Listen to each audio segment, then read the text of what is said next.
Nah, sekarang kita lanjut genitif adverbial ya. Genitif adverbial itu ada beberapa ya. Antara lain ablatival, kemudian adverbial genitif, dan satu lagi memang ada yang namanya verbal genitif. Ya. Oke, kita lihat di sini ablatival ya, atau genitive of separation. Nah, separation itu artinya apa? Pemisahan. Ya. Apa? Pemisahan. Misalnya dia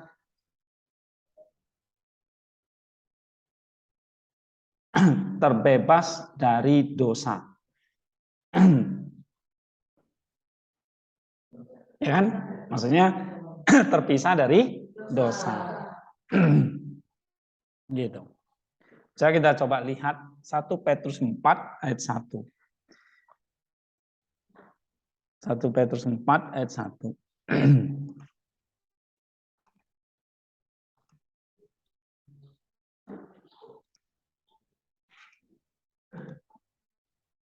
Lihat di situ ya, lihat bahasa Indonesianya. Jadi karena Kristus telah menderita penderitaan badani, kamu pun harus juga mempersenjatai dirimu dengan pikiran yang demikian, karena barang siapa telah menderita penderitaan, ia telah berhenti berbuat dosa. Jadi berhenti dari dosa maksudnya. Iya. Jadi ada pemisahan dengan dosa. Nah, itu maksudnya. So, genitive of separation, pahami artinya out of away from atau from, terpisah dari, ya. Nah, kita tadi kembali ke 1 Petrus 4:1. Coba baca dulu. Christu un thanatos patontos 1 2 3. Yuk.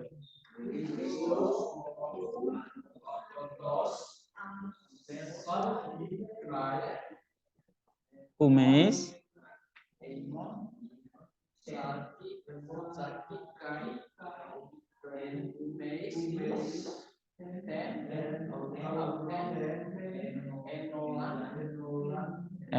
enoyan opisates hoti hopaton ensarki pepautai hamartias.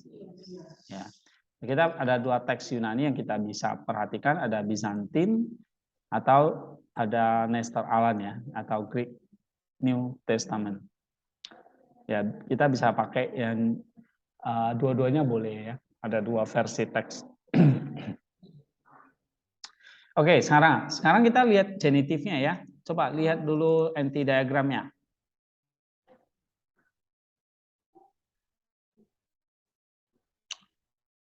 Uh,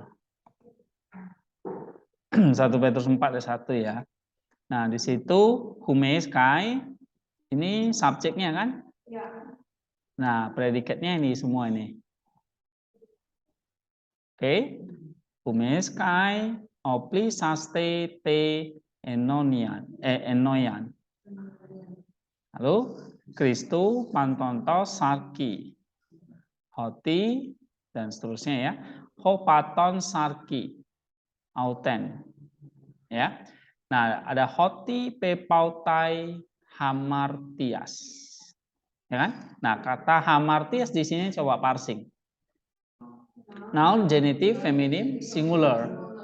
Dari kata hamartia artinya dosa. Nah, kamu lihat dia menjelaskan kata apa di situ?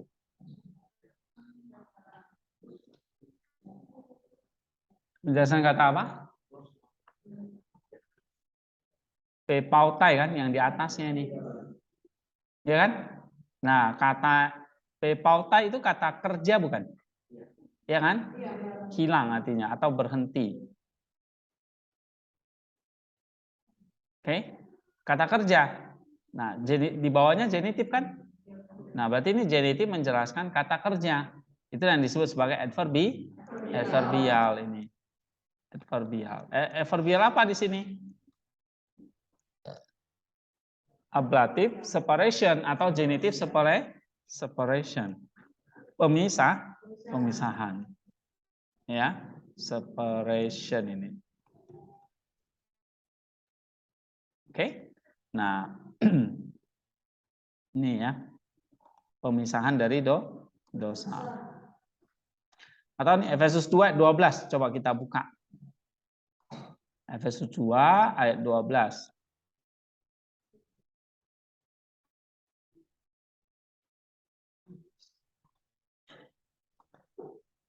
Nah, lihat Indonesianya dulu. Bahwa waktu itu kamu tanpa Kristus, tidak termasuk kewargaan Israel, kan? Udah jelas itu. Tidak termasuk kewargaan Israel, kan? Terpisah dari kewarganegaraan Israel. Nah, kamu lihat di sini, apelutriomenoi tes politeas tu Israel. Ya kan? Kamu tidak termasuk dari kewargaan Israel atau the Commonwealth of Israel. Jadi bisa paham ya, separation itu kayak terpisah gitu. Misalnya contoh lain, tadi ya kayak berhenti berbuat dosa, kemudian kamu terhilang dari atau kamu diselamatkan dari kegelapan. Terpisah kan? Terpisah dari kegelapan. Ya kan? Atau kamu diusir oleh keluarga. Terpisah dari keluarga. Gitu. Ya. Paham? Separation itu? Oke. Nah, yang ke-14 ini genitive of source atau sumber. Nah, satu terpisah, satu lagi namanya sumber. Contoh misalnya di sini sumber ya. Misalnya Yesus datang dari Bapa. Yesus datang dari Bapa. Yesus datang dari Bapa. Yang mana sumbernya? Bapa. Gitu. Paham ya? Kamu berasal dari Nias. Sumbernya apa? Nias. Gitu. Ya. Now,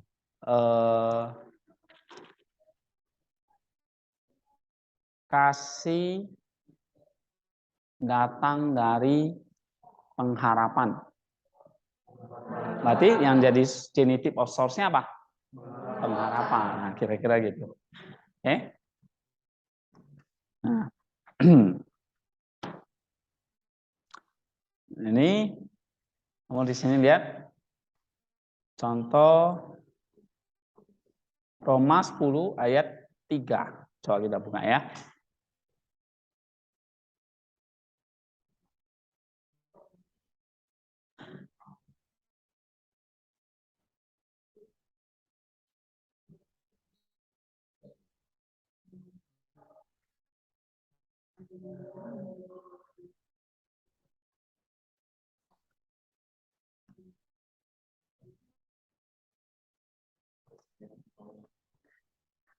Mereka tidak karena mereka tidak mengenal kebenaran Allah dan oleh karena mereka berusaha mendengar kebenaran mereka sendiri, mereka tidak takut kepada kebenaran Allah. Ya. Nah, coba kamu lihat tuh kebenaran Allah. Ya, maksudnya kebenaran berasal dari Allah. Keselamatan dari Allah. Yang sumbernya apa? Allah. Salamnya.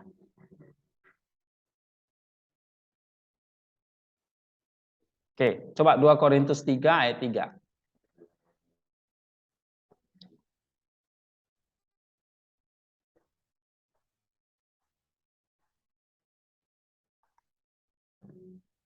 Karena telah nyata bahwa kamu adalah surat Kristus. Ya kan? Yang ditulis oleh pelayanan kami. Nah, misalnya di situ ada kata surat Kristus. Sumbernya. Iya. Sumbernya surat itu dari Kristus. Oke. Bisa paham ya? Nah, misalnya contoh lain tadi kasih yang dari pengharapan. Bapa, misalnya gini, Yesus mengutus Roh Kudus yang keluar dari Bapa. Yang mana sumber? Bapa. Sumber dari Roh Kudus. Ya. Oke, nah yang ke-15 comparison. Apa? Comparison atau perbandingan. Misalnya, hidupmu tidak lebih berharga daripada makanan. Nah, ada perbandingannya nggak? Ya kan? Ini, Matius 6 ayat 25.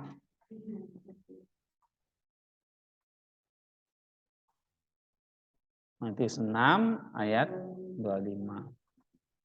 Di situ kamu lihat tuh, mana perbandingannya. Karena itu aku berkata kepadamu, janganlah kamu khawatir akan hidupmu, akan apa yang hendak kamu makan atau minum. Janganlah khawatir pula akan tubuhmu, akan apa yang hendak kamu pakai. Nah, di situ, bukankah hidup lebih penting daripada makanan dan tubuh lebih penting daripada pakaian? Nah, mana perbandingannya?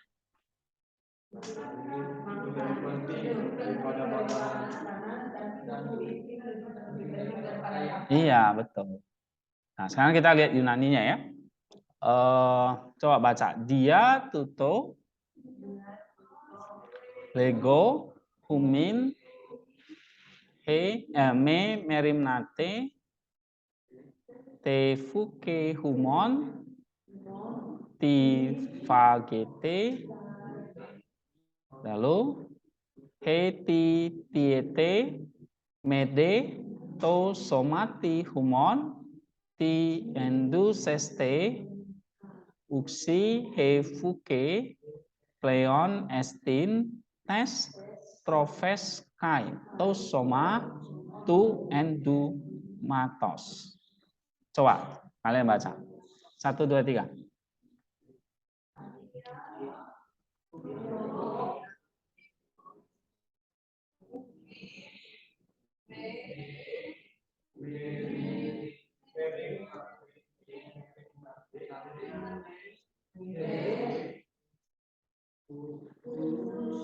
Suke, humon,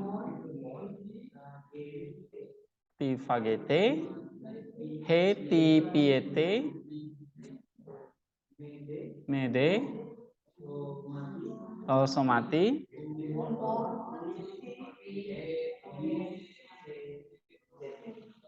terus uksi, he fuke,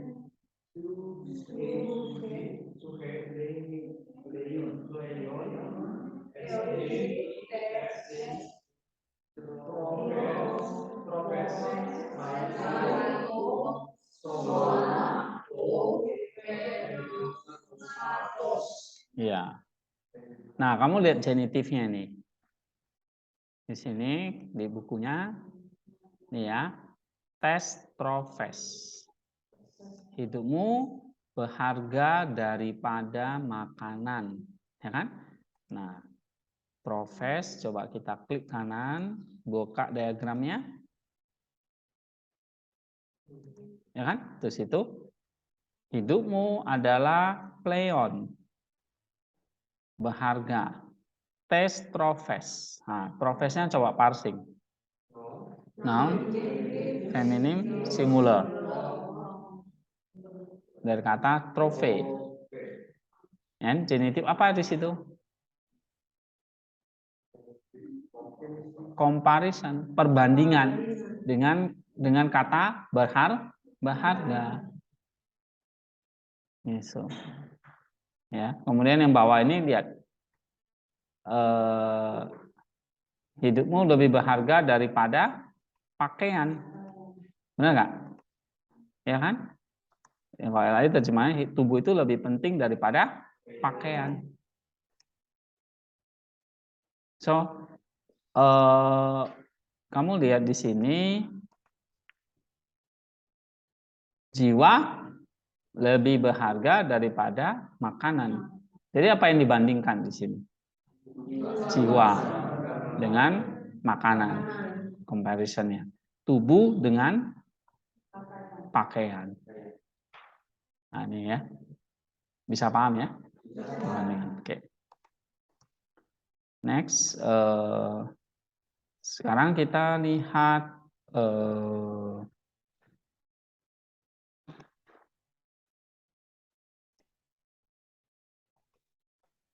kita skip dulu. Kita ke adverbial genitive halaman 60. Ini ya. Nah, yang pertama genitive of time. Time itu artinya apa? Waktu. Nah, ini genitive yang menjelaskan waktu terjadinya kata kerja atau menjelaskan waktu dari kata kerja. Ya. Contoh misalnya saya berpuasa 2 kali seminggu. Nah, iya, itu waktu kan? Dia datang pada waktu malam. Misalnya coba kita buka Yohanes 3 ayat 2. Dia datang kepada Yesus pada waktu malam. Nah, mana waktunya? Malam. Menjelaskan kata apa? Kata kerjanya apa? Hah? Datang. Datangnya kapan? Nah, gitu. Malam di sini nuktos itu genitif. Tapi genitive of time menjelaskan kata elten ini datang. Maka nanti nuktos itu ada di bawah elten. Ya, nah kita lihat contoh Yohanes 3 ayat 2.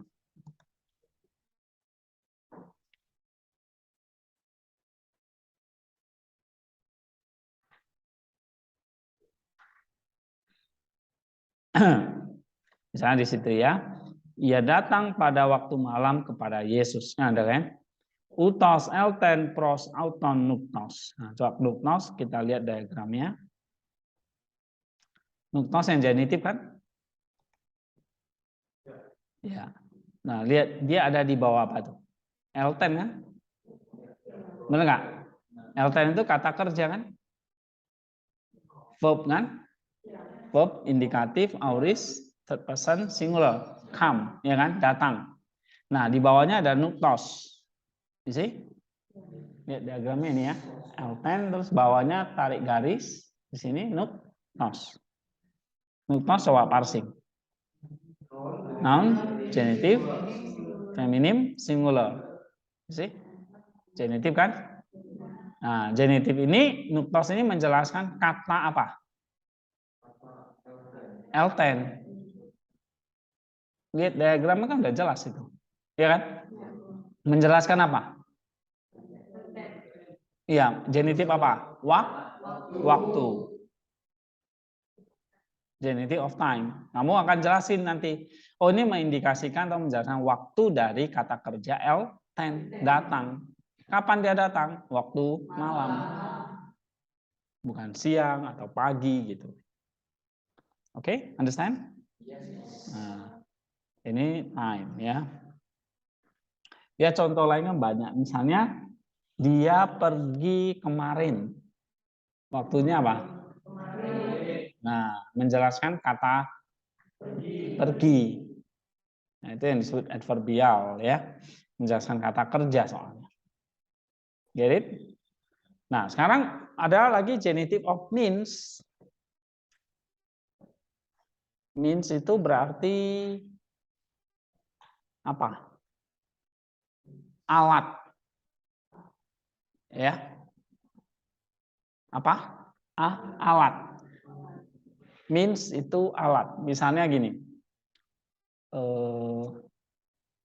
Dia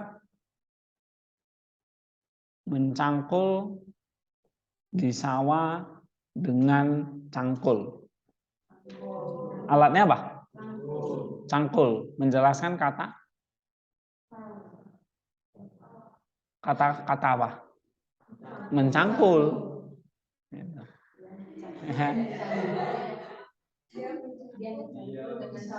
Iya. Jadi kata cangkulnya itu alatnya. Alat mencangkul. Ya kan? Misalnya ibu memotong sayur dengan pisau. Pisau. Genitifnya kan? Means-nya. Menjelaskan kata memotong. Kata kerja itu. Paham nggak? Nggak paham, payah nih kalian. Suruh masak aja. Oke, nah kira-kira itu contohnya means. Ya. Nah, misalnya dalam Roma 4 ayat 11 ya, dalam Alkitab itu ada dibenarkan oleh iman atau kebenaran oleh iman. Nah, iman itu menjadi means dari kebenaran. Ya. Diselamatkan oleh anugerah. Alatnya apa? Anugerah. Ya kan? Kan kita sering bilang diselamatkan oleh anugerah. Nah, anugerah itu menjadi alat dari diselamatkan. Dicobain oleh iblis. Iya. Oke. Nah, sekarang agency. Agency ini agentnya, artinya orang yang melakukannya. Ya, misalnya gini, saya, saya diajar oleh guru saya. Guru menjadi agent, jadi diajar. Kamu diselamatkan oleh Kristus, jadi agentnya. Tapi kalau kamu diselamatkan oleh iman, imannya itu jadi alat atau agent? Alat. Nah, apa bedanya alat dan agent? Alat itu bendanya. Misalnya pulpen, pisau lah, cangkul tadi. Nah, tapi kalau agent orangnya.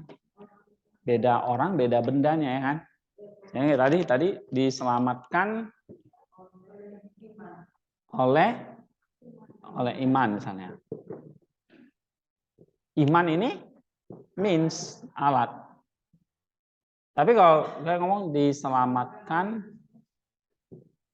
oleh Kristus. Ini Kristus jadi means atau alat? Means atau agent? Agents. Ya, namanya agency. Ya, saya bedakan ya. Kita dikuduskan oleh Roh Kudus. Roh Kudus itu jadi apa? Agent, karena pribadi, ya kan? Oke. Dikuduskan oleh kasih. Means, kasihnya jadi means. Means itu untuk benda, agency untuk pribadi. Dipilih oleh Allah. Agent, ya kan? Itu Allahnya jadi agent. Misalnya coba Roma 8:33. Roma 8 ayat 33.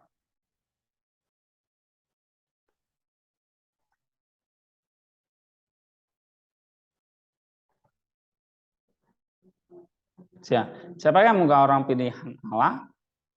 Allah yang membenarkan mereka. Siapa yang menghukum mereka?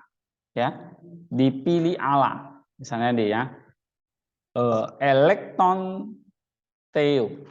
Coba buka anti diagramnya. Nah, di situ kata elektron dipilih, ya kan? Lalu di bawahnya ada ala. Nah, alanya jadi agent dari kata elektron. Elektron ya. Iya, elektron atau dipilih. Iya. Dikasihi oleh ala. Agent atau means? Agent. Ya. Jadi bisa bedakan antara means dengan agent ya. Oke.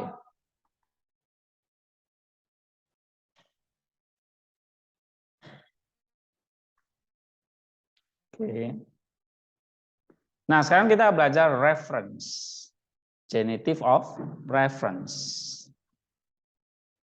Reference itu artinya menunjuk sesuatu.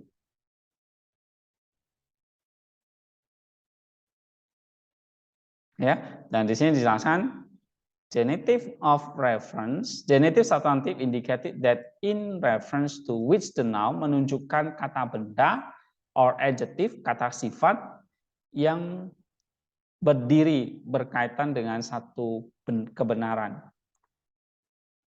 Oke. Jadi this genitive usually modify an adjective and such is adverbial forces is self-evident. The genitive limits the frame of reference of the adjective.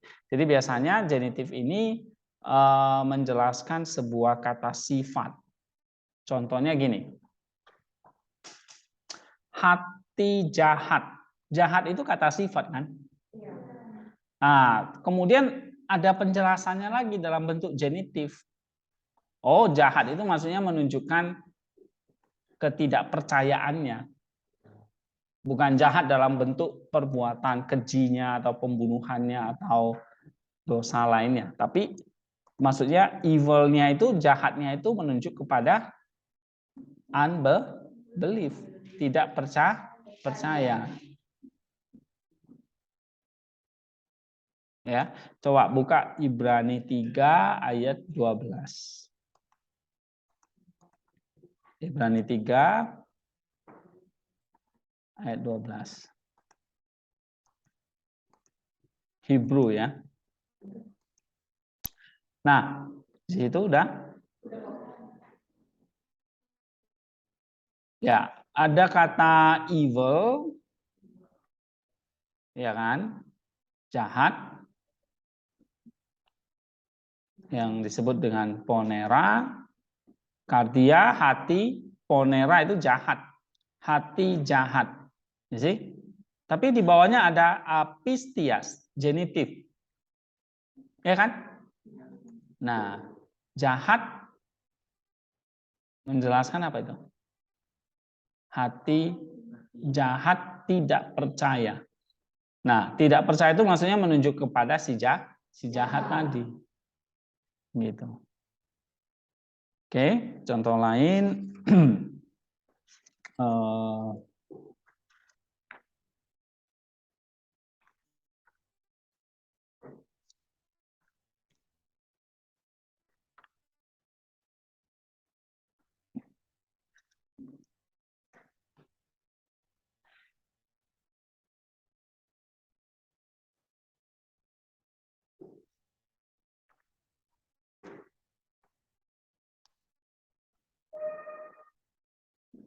Coba buka Ibrani 5 ayat 13.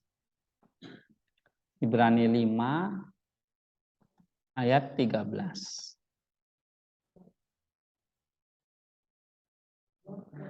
Ia belum punya orang yang masih sebab barang siapa masih memerlukan susu, ia tidak memahami ajaran tentang kebenaran sebab ia adalah anak kecil. Ya. Nah, tidak memahami ajaran apa? Menunjuk kepada apa? Oh, ajaran tentang kebenaran.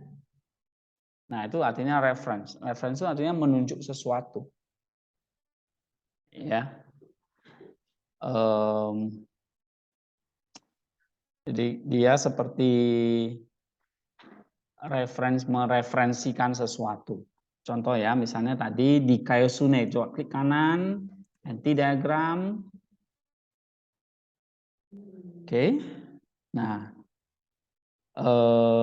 di Kaiosune ini kan genitif ya kan? Nah, di atasnya ada logo, firman, ya kan? Ajaran maksudnya. Ajaran tentang kebenaran. Ya. Nah, ajaran tentang kebenaran ini kamu lihat di sini. Genitifnya, logonya menjelaskan nih aperos. Kata sifat ini. Ya kan? Tidak berpengalaman. Atau LAI terjemahkannya tidak memahami, harusnya lebih tepat tidak berpengalaman. Tidak berpengalaman maksudnya apa itu? Oh, tidak berpengalaman pada ajaran kebenaran tadi. Alright. Nah, ini artinya reference. Misalnya contoh lain,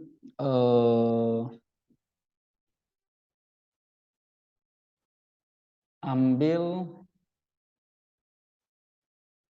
buku tentang agama Hindu.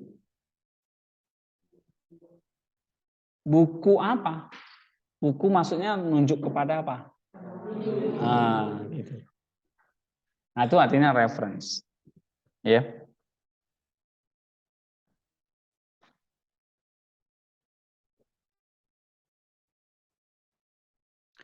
Nah, ada lagi yang kita sebut sebagai association. Apa? Asosiasi.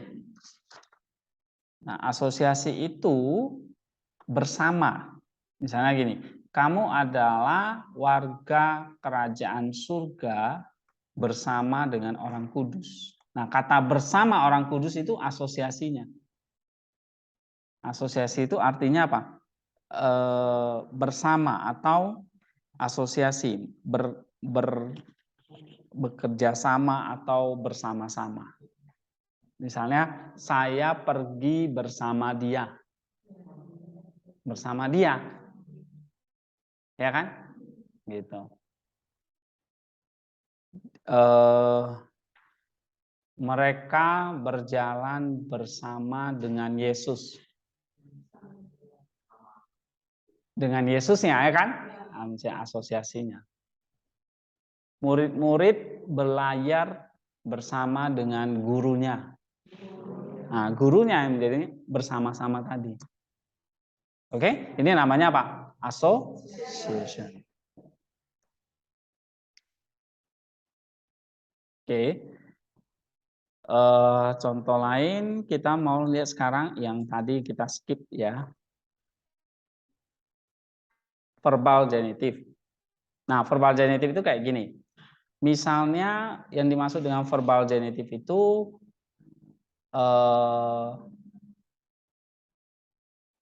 genitifnya jadinya berfungsi sebagai kata kerja. Tulis ya, verbal genitif, genitifnya berfungsi sebagai kata kerja. Bukan kata keterangan menjelaskan kata kerja lagi, tapi dia jadi kata kerja. Paham? Misalnya kayak tadi kalau diselamatkan oleh iman, nah imannya itu genitif, means menjelaskan kata kerja, bukan jadi kata kerja. Ya. Nah, sedangkan verbal genitif ini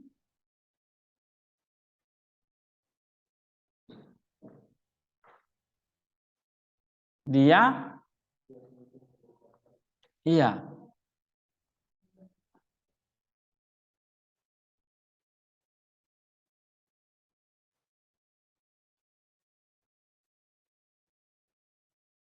Nih contoh yang pertama, subjektif genitif.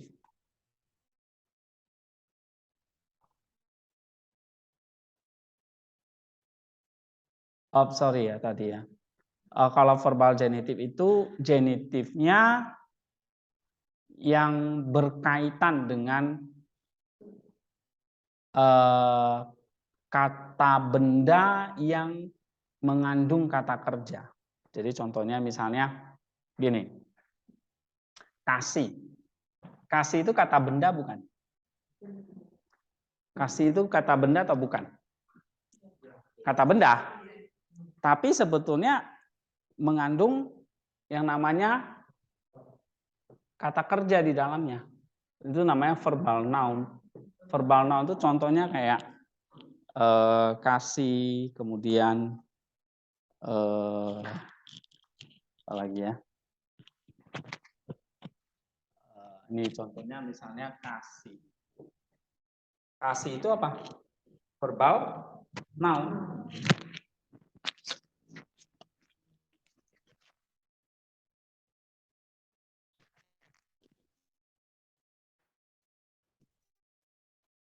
Oke.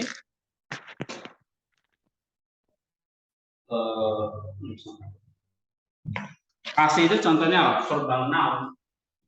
Karena di dalam ini kata benda nih, noun. Tapi mengandung apa? Verbal. Nah, genitif. Verbal genitif ini ada namanya verbal genitif. Inilah yang dipakai untuk menjelaskan verbal noun. Nah, kasih. Ya, kasih. Terus saya tambahkan sebuah verbal genitif di bawahnya kasih Allah. Kasih ini verbal noun. Oke, kasih ini verbal noun.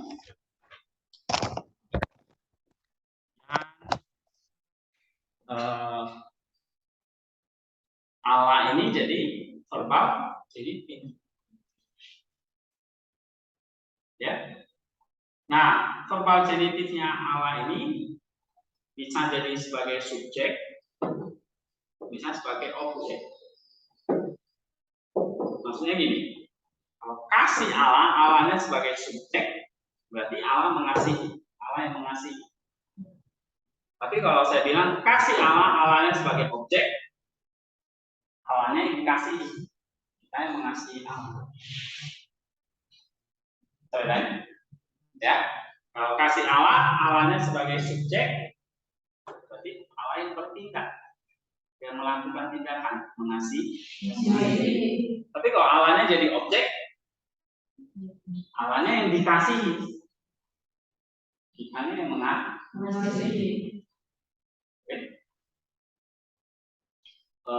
Misalnya contoh lain, kehendak.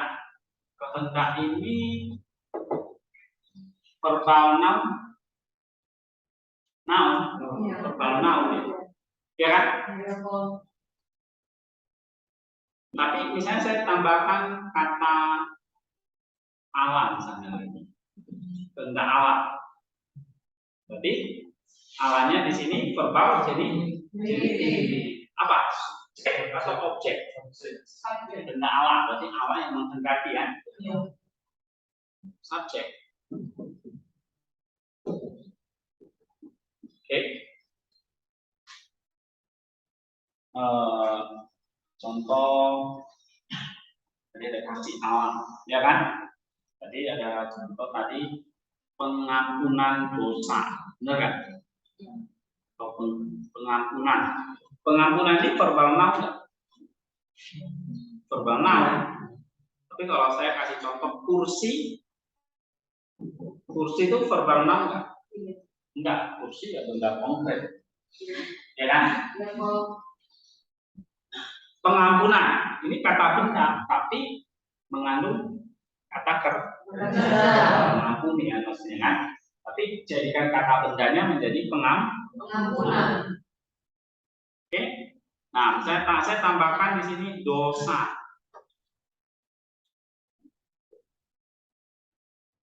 Dosanya subjek. Dosa di sini verbal genitif. Nah, dia sebagai subjek atau sebagai objek ini? Objek. Mengampuni dosa, jangan dosa yang mengampuni. Ya. Jadi kita bisa bedakan subjek dan objek ya. Oke. Jadi kalau kasih Allah ada dua pengertian nih. Bisa kita yang mengasihi Allah, Allah yang dikasihi, atau Allah yang mengasihi sebagai subjek. Ya kan? Kasih saya.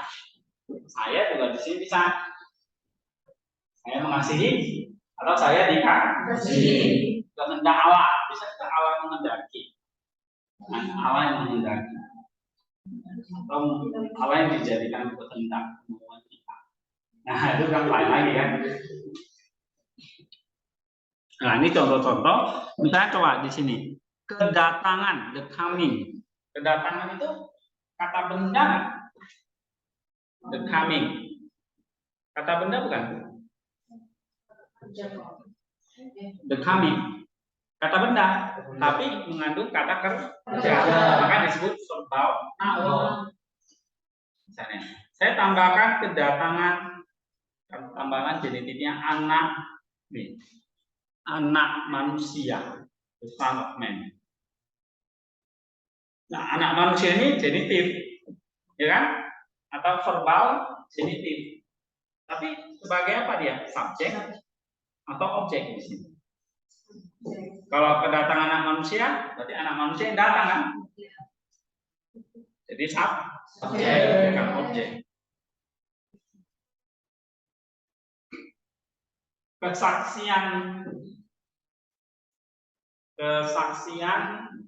Kesaksian ini verbal noun enggak? Saya tambahkan Kristus misalnya. Kesaksian Kristus. Kristusnya jadi objek atau subjek? Subjek. Kesaksian Kristus berarti Kristus bersaksi. Tapi kalau jadi objek, menyaksikan atau bersaksi tentang Kristusnya yang dijadikan objek, disaksikan. Bisa paham? Ya, jadi pemilihan subjek objek lihat konteksnya. Misalnya Paulus bersaksi tentang Kristus. Nah, Kristusnya jadi objek atau subjek? Objek. Paulus bersaksi tentang Kristus. Kristusnya objek dari kesaksian dia. Oke, kesaksian Kristus telah nyata. Oke. Kesaksian Kristus telah terjadi. Kristusnya jadi apa? Subjek. Ya kan? Waktu Kristus bersaksi, Kristus datang itu nyata. Jadi Kristusnya jadi subjek. Oke, itu ya tentang verbal genitif, menjelaskan verbal noun.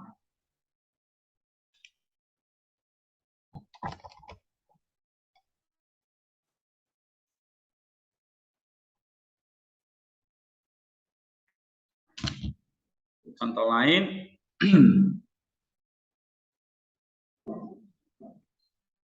ini misalnya ya, kasih Allah. Kasih Allah. Allah mengasihi. Ini berarti subjek.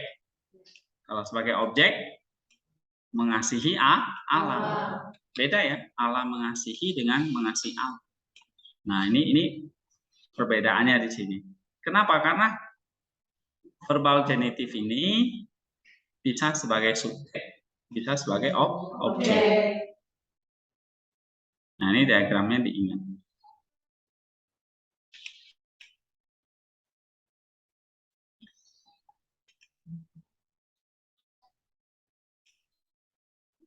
Oke, nah kira-kira ini contoh-contohnya ya. Tapi ada beberapa tambahan. Coba kita buka lagi halaman ini ya, Lukas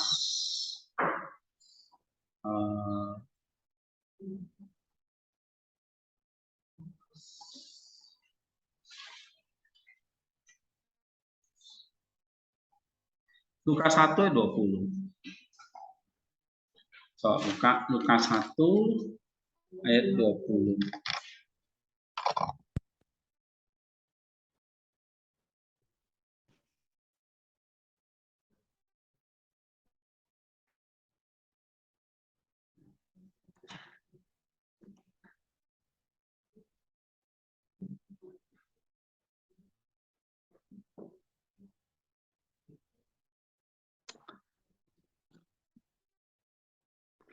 engkau akan menjadi bisu dan tidak dapat berkata-kata sampai ke hari ini.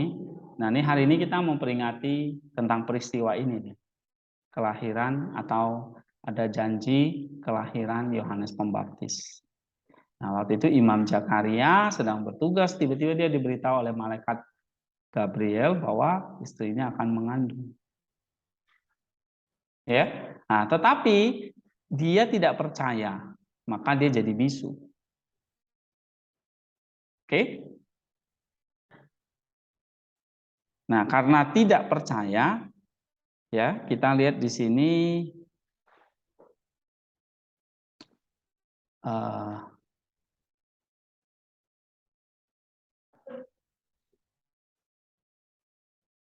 karena dia tidak percaya, ya, hon itu genitif ya.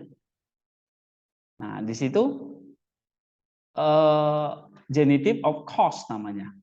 Jadi tadi kita belum jelasin tentang cause, saya tambahkan ya, ada namanya genitive of cause atau ablative of cause. Nih, cause itu artinya sebab. Misalnya contohnya, dia dimarahi guru karena terlambat. Terlambat itu menjelaskan apa? Cause, sebab. Ya.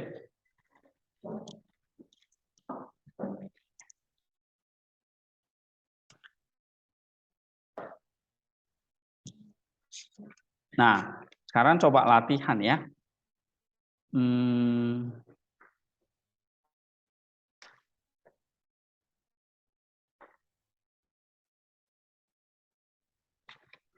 Jadi kalau sebagai kesimpulan, kita udah belajar hampir semua nih genitif. Coba ingat lagi dari awal yang adverbial itu separation, ya kan? Terus apa lagi? Source, comparison, pemisahan, sumber, perbandingan, ya kan? Lalu ada time, waktu, means, alat, agency, orang, reference, association, ya. Lalu nanti tadi ada subjektif dan objektif genitif. Ya, yang tadi itu kayak kasih ala gitu. Kemudian ada cause, karena atau sebab ya. Nah, sekarang coba 1-2 soal ya supaya kalian lebih paham. Coba buka Yohanes 17 ayat 15. Yohanes 17 ayat 15.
Nah, coba itu. Aku tidak meminta supaya engkau mengambil mereka dari dunia. Nah, di situ ada kata dari dunia. Itu genitif itu. Kemudian, tetapi supaya engkau melindungi mereka daripada yang jahat. Nah, dari jahat. Daripada yang jahat. Jahat itu genitif. Nah, coba tentukan. Genitif apa?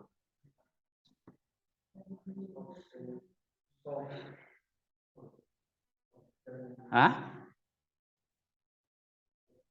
source, sumber, engkau mengambil mereka dari dunia. Kok perbandingan? Bukan dong.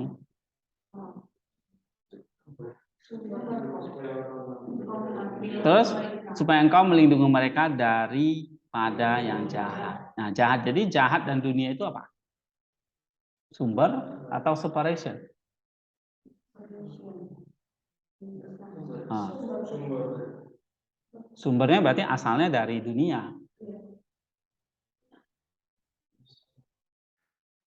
Melindungi mereka dari jahat. Jahatnya itu asalnya mereka. Atau dipisahkan dari jahat. Terus mengambil mereka dari dunia, berarti dipisahkan dari dunia. Separation dong. Ya kan?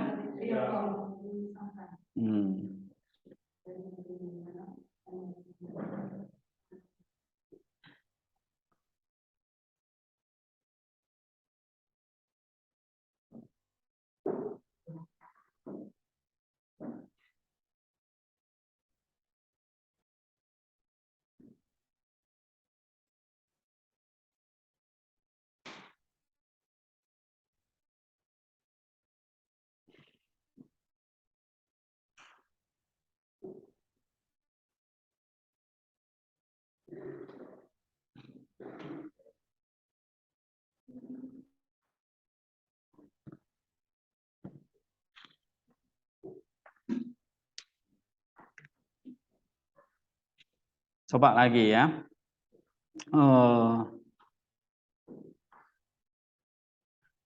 Kisah 1 ayat 4. Kisah Rasul 1 ayat 4. Ya.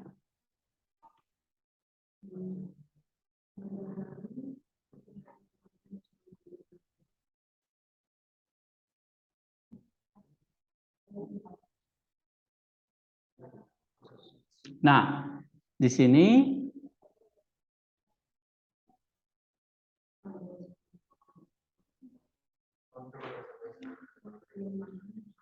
bukan itu. Nih, ia melarang mereka meninggalkan Yerusalem dan menyuruh mereka tinggal di situ nih, menantikan janji Bapa. Janji Bapa. Nah,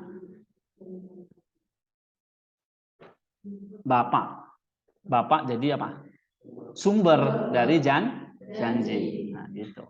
Terus kamu telah kamu dengar daripadaku. Ku-nya itu apa? Sumber dari dia mendengar. Nah, itu harus bedakan antara sumber dengan pemisahan ya.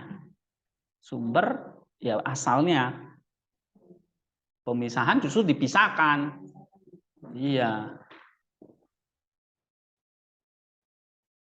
Fitri ngerti nggak? Fitri. Oh. Oke.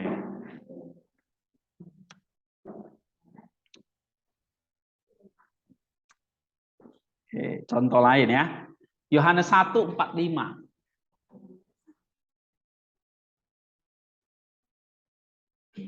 Iya, ini harus banyak latihan kalian.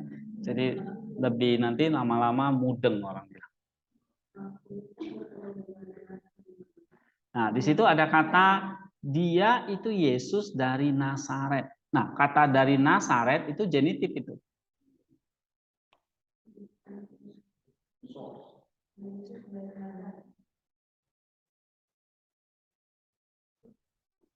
Jadi Nazaret itu apa? Sumber. Asalnya Yesus kan? Nah, itu makanya source ya. Udah bisa tambah paham ya? Coba nih contoh Matius 25 ayat 34. Matius 25 ayat 34.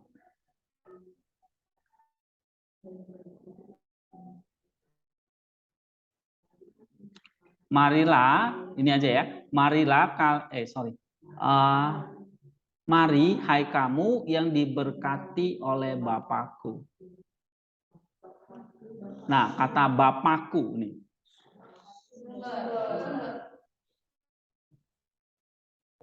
Sumber semua. Diberkati oleh Bapakku. Berarti kata Bapakku jadi apa? Sumber, separation, agency, means, cost, dan sebagainya itu. Agency. Ya kan? Nah, diberkati oleh Bapakku sebagai agent. Bapaknya sebagai agent dari diberkati. Gitu. Dikasihi oleh Allah.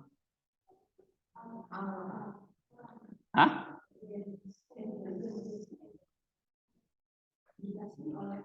Iya. Allahnya jadi agency.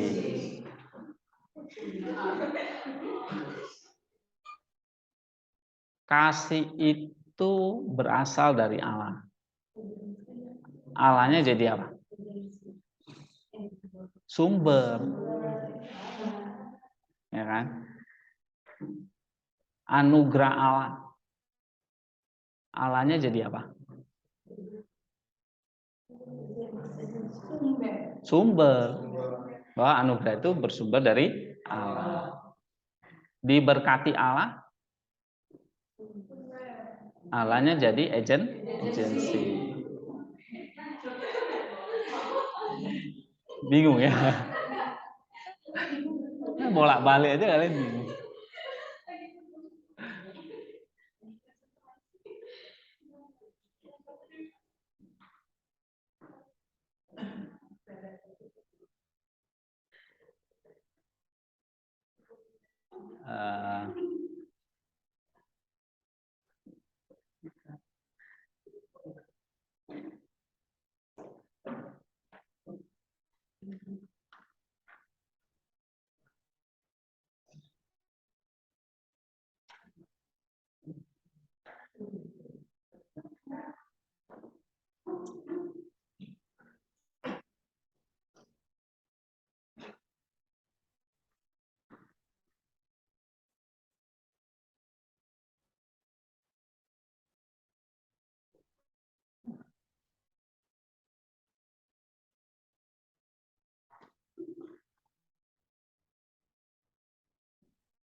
Dipanggil oleh Yesus Kristus.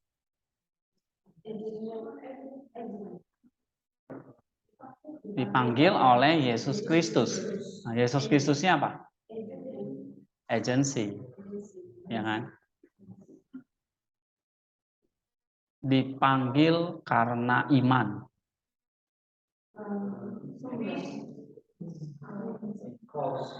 Cause. Ya kan? Karena imannya kan? Sebab.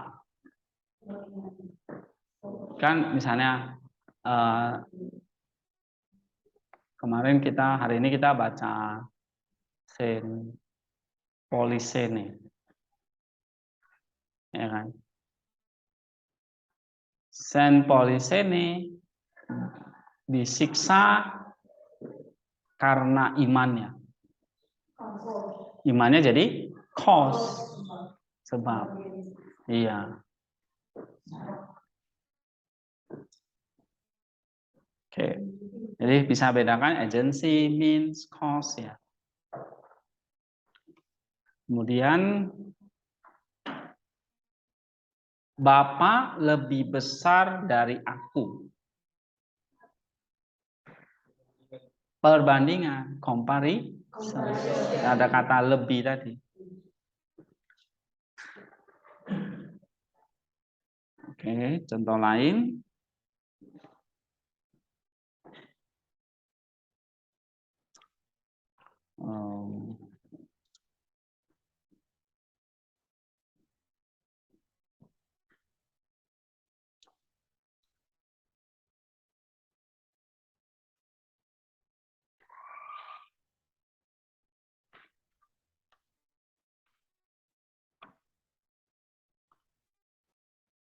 Murka Allah.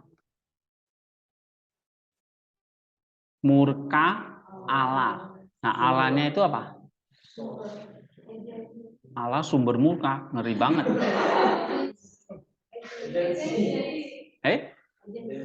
Kalau agensi dimurkai oleh Allah. Ya kan? Tapi ini murka Allah. Bukan. Murka Allah.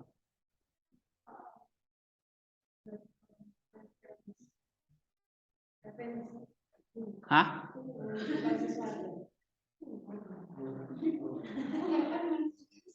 Murka Allah. Enggak dong. Ini subjek atau objek? Verbal genitif punya nih. Murka Allah, berarti Allah yang murka. Jadi subjek genitif. Okay.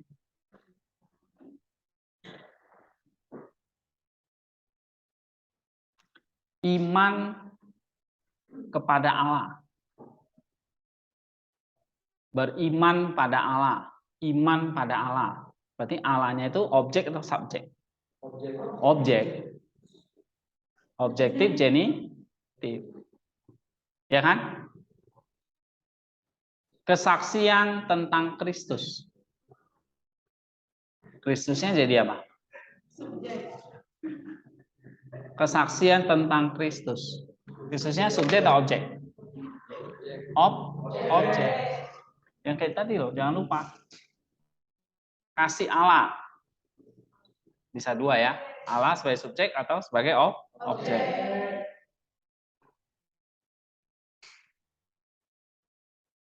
Beriman pada Allah. Iman pada Allah. Allahnya sebagai objek. Bisa sebagai subjek? Allah beriman? Enggak, kitanya yang beriman. Ya.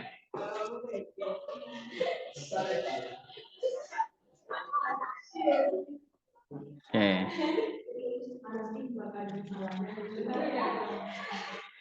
Oke, ini tugas ya.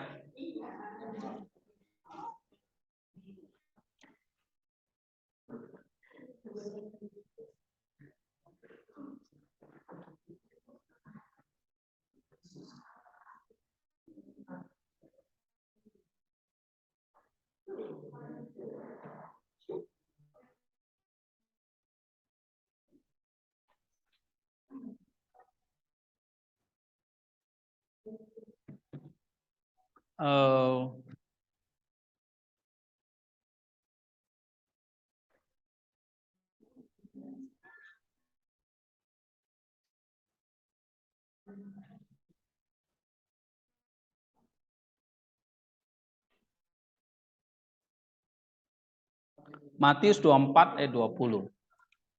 Jadi ini kalian tentukan adverbial semua ya. Mulai dari time sampai tadi cost ya. Matius 24 ayat 20.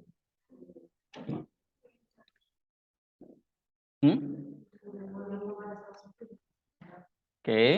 Nah, di situ ada kata musim dingin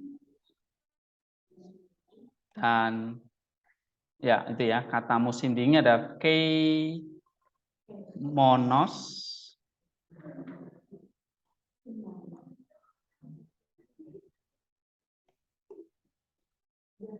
Ya. Nah, itu tentukan genitif apa? Ya. Nomor 2.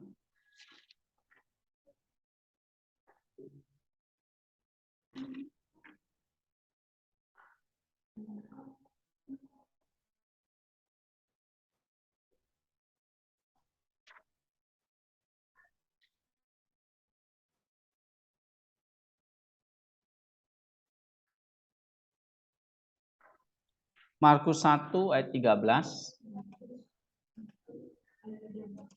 Ya.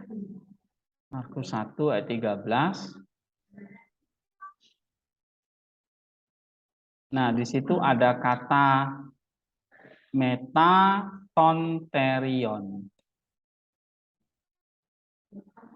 Metatoterion.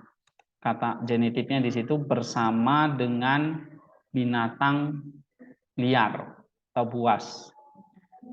Nah, jadi binatang buas ini genitif ini.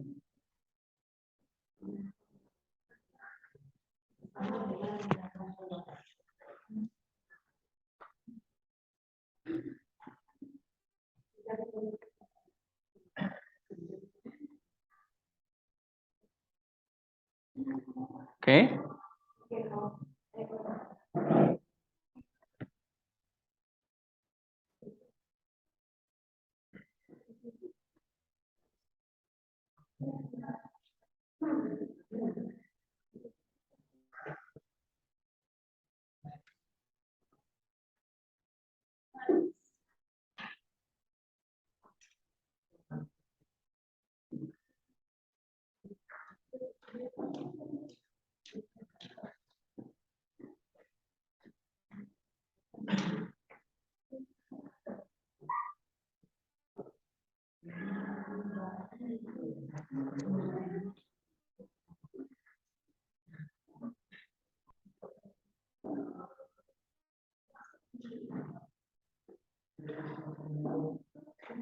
Nomor 3.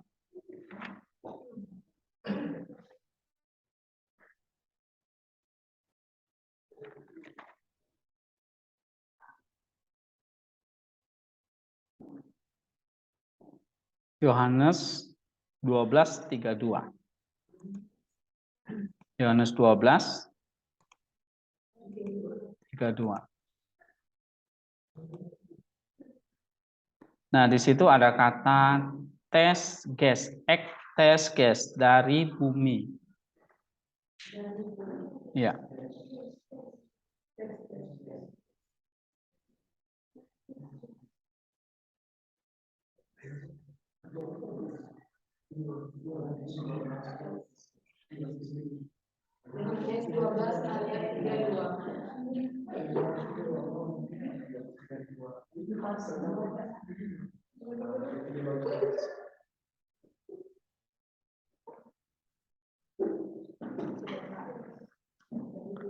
Itu berapa? 3. Oke.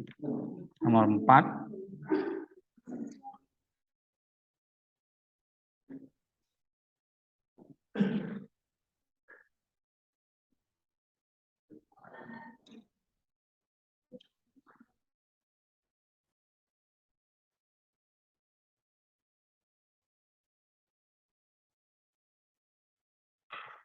Satu Korintus 2 ayat 13. 1 Korintus 2 ayat 13.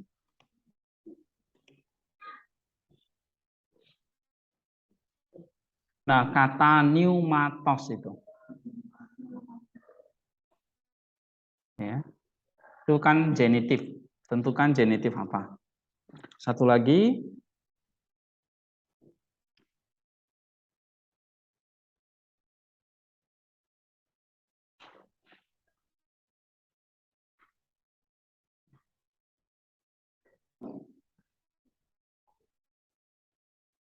Efesus 2:8.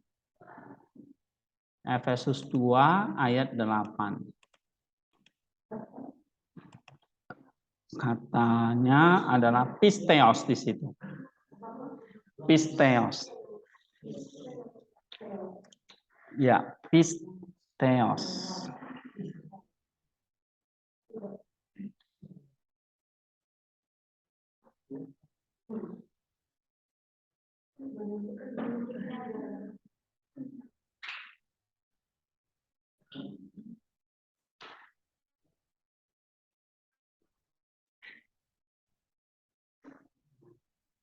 Oke? 5 soal ya. Kerjakan, nanti minggu depan kita akan koreksi sekaligus dengan itu ya. Jadi disambung aja. Ya, langsung sambung.